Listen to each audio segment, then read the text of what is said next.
इस डिस्ट्रैक्शन भरी दुनिया में अगर आपको कुछ भी याद रखना हो तो वो अपने आप में एक बहुत बड़ा टास्क है, राइट।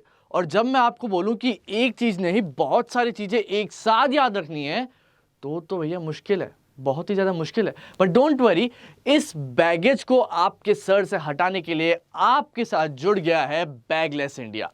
नमस्ते, मेरा नाम नितिन गंगवानी है, मेमोरी एक्सपर्ट हूं मैं, और आज मैं आपको सिखाने वाला हूं कि कैसे इस मेमोरी टेक्निक्स का यूज करके अपने आप को स्मार्ट नहीं काफी ज्यादा स्मार्ट बना सकते हैं और चीजों को ऐसे याद रख सकते हैं कि आपके ऊपर कोई बैगेज ही नहीं रहेगा। ट्रस्ट मी, जब भी आपको कुछ भी चीजें याद रखनी हो आप इन मेमोरी टेक्निक्स का यूज कर सकते हैं और अपने आप को टेंशन फ्री रख सकते हैं। क्यों? क्योंकि आपको फिर चीजें याद नहीं रखनी पड़ेंगी, वो ऑटोमेटिकली आपके माइंड के कॉन्शियस प्लस सबकॉन्शियस में रिकॉर्ड हो जाएंगी। जी हाँ, यही तो फायदा है इन मेमोरी टेक्निक्स का। और आज बैगलेस के साथ मैं आपको यही मेमोरी टेक्निक सिखाने वाला हूं और one of those memory technique is hook method. जी हाँ, हुक मेथड। अब ये हुक मेथड क्या होता है? आपने कड़ी देखी है? एक कड़ी दूसरे से जुड़ी होती है, दूसरी तीसरे से जुड़ी होती है और इस तरीके से पूरा हुक बनता है, राइट। पूरा एक एक हुक जुड़ के पूरी एक कड़ी बनती है, राइट। उसी को हुक मेथड कहते हैं। हुक मेथड के अंदर क्या होता है, आप एक चीज को दूसरी चीज से लिंक करते हैं, दूसरी चीज को तीसरी चीज से लिंक करते हैं और इसी तरीके से एक चेन सिस्टम बनाने जाते हैं। जी हाँ, इसको एक चेन मेथड भी बोलते हैं। इस सिस्टम के, इस मेथड के दो तीन नाम हैं बट पर्पस एक ही है।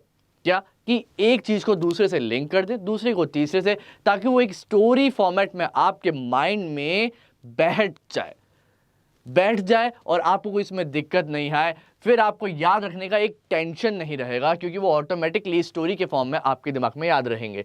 सो इसीलिए इस मेथड को सीखना इसलिए बहुत ज़्यादा इंपॉर्टेंट है, ठीक है। अब इस मेथड के कुछ रूल्स होते हैं, जैसे हर चीज़ के कुछ ना कुछ रूल्स एंड कंडीशंस होते हैं, उसी तरीके से इस मेथड के भी कुछ रूल्स हैं। क्या मेथड है? कि आपको इसके अंदर एक चीज़ को दूसरी चीज़ से लिंक करना है और दूसरी को तीसरी से, पहली को तीसरी से नहीं कर सकते। बात समझिए, आपको चीजों को लिंक करना है पर उस चेन को ऐसे मोड़ना नहीं। आप कुछ सोचिए ना, एक हुक को दूसरे से हुक करेंगे, दूसरे को तीसरे से, बट तीसरे को एक से कर दे तो उलझ गई ना, ऐसे ही आपका दिमाग भी उलझ जाएगा। सो आप उलझे नहीं, चीजों को क्लियर समझें। इसीलिए एक के बाद दूसरा, दूसरे से तीसरा, don't make it a mistake by connecting third one two first one. Okay, एक के बाद एक कनेक्ट करके चलिए। और इस पूरे मेथड के अंदर सबसे ज्यादा इंपॉर्टेंट चीज जो है वो है विजुलाइज करना। जी हाँ, आपके पास विजुलाइज पावर होनी चाहिए। स्टोरी को इमेजिन जितना अच्छा और क्लियर करेंगे उतना बेटर और लॉन्गर टाइम के लिए आपके दिमाग में ये चीज याद रहेगी। फॉर एग्जाम्पल, मान लीजिए आपके सामने कुछ वर्ड्स हैं, ये आपको वर्ड्स दिख रहे हैं, मैं आपको बोलूंगा 5 मिनट में याद करके बताइए, फटाफट 5 मिनट में। क्या आप याद कर सकते हैं? नहीं, बहुत ज्यादा टेंशन हो जाएगा, राइट। डोंट वरी, ये शब्द आप देख लीजिए सारे के सारे, ये वर्ड्स आपको याद रखने हैं। एक बार में आप याद नहीं रख पाएंगे, कोशिश करेंगे तो शायद 1 घंटे में भी याद ना हो, अगर हो भी गए तो अगले 2 घंटे में भूल जाएंगे, राइट। इसीलिए इसमें हुक मेथड आप यूज कर सकते हैं इन चीजों को याद रखने के लिए। इसीलिए मैंने आपके सामने एक स्टोरी बनाई है। ये स्टोरी आपके सामने इमेजिन करिए कि मान लीजिए अभी आपने जितने वर्ड्स देखे उसके अंदर सबसे पहला वर्ड क्या था? Remember, costume, right. अब एक बात बताइए, कोई भी कॉस्ट्यूम होती है वो जनरली कहाँ लटकी हुई रहती है? डोर पे, राइट। सो हम इसको लिंक कर देंगे, कॉस्ट्यूम कहाँ लटकी हुई है? डोर पे। और डोर तोड़ के एकदम से क्या आया? पिकॉक आया। मान लीजिए किसी सर्कस में भगदड़ मच गई और वहां से सारे के सारे जानवर और चीजें भाग गई, इधर उधर फैल गए, राइट। सो वहां क्या होगा? कॉस्ट्यूम होगी, जोकर की कॉस्ट्यूम होगी। कहां लटकी होगी? डोर पे लटकी होगी। डोर को ढूम करके धक्का मारा किसने? पिकॉक ने। मोर आया, मोर आया, क्या लेके आया? मोर एक रोप लेके आया और रोप के लास्ट यानी दूसरे एंड पे क्या चिपका हुआ था? नाइफ चिपका हुआ था, बांधा हुआ था मतलब, राइट। अब वो नाइफ से कौन डर सकता है? सोचिए, कौन डर सकता है? स्पाइडरमैन? हाँ नहीं, स्पाइडरमैन क्यों डरेगा? वो तो सुपरमैन है, लाइक वो तो बहुत ही अच्छा पावरफुल मैन है, वो क्यों डरेगा? डरेगा क्यों? क्योंकि स्पाइडर्स के पास वेब्स होती हैं और वेब्स को कौन काट सकता है? नाइफ। इसीलिए नाइफ को देख के स्पाइडरमैन डर गया और कहाँ छुप गया? चेयर के नीचे। चेयर कौन से कलर की थी? सिल्वर कलर की, बहुत ही बादशाह टाइप चेयर थी, उस पे उसके नीचे वो छुप गया। अब एक बात बताइए, एक बादशाह टाइप चेयर पे कौन बैठेगा?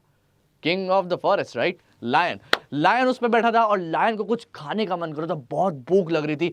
पर इस लायन में एक ट्विस्ट है, ये लायन शाकाहारी है पर इसको पसंद तो लाल चीज है, ये खून लगा हुआ है मुंह पे इसके। तो लाल चीज से क्या याद आता है आपको खाने में? फ्रूट में एप्पल। तो लायन के पास एप्पल था, क्यों? क्योंकि लायन को भूख लग रही थी, राइट? लायन ने वो एप्पल कहां से उठाया होगा? जनरली हम फ्रूट्स कहां रखते हैं?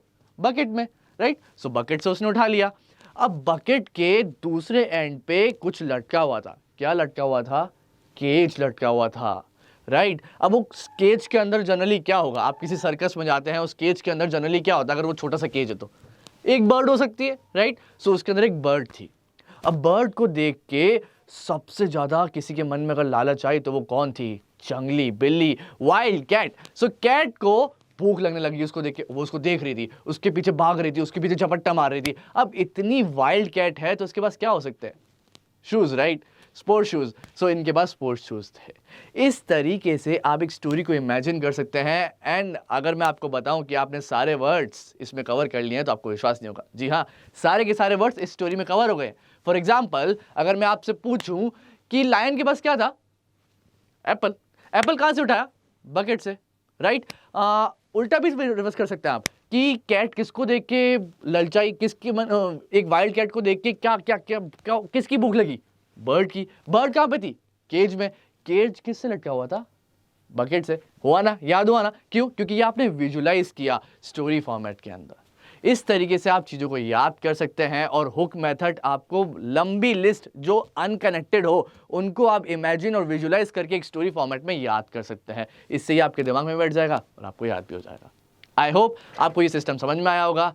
अगर ये समझ में आया तो थैंक यू सो मच। एक बार फिर से आप देख सकते हैं और आपको क्लैरिटी मिल जाएगी। Thank you.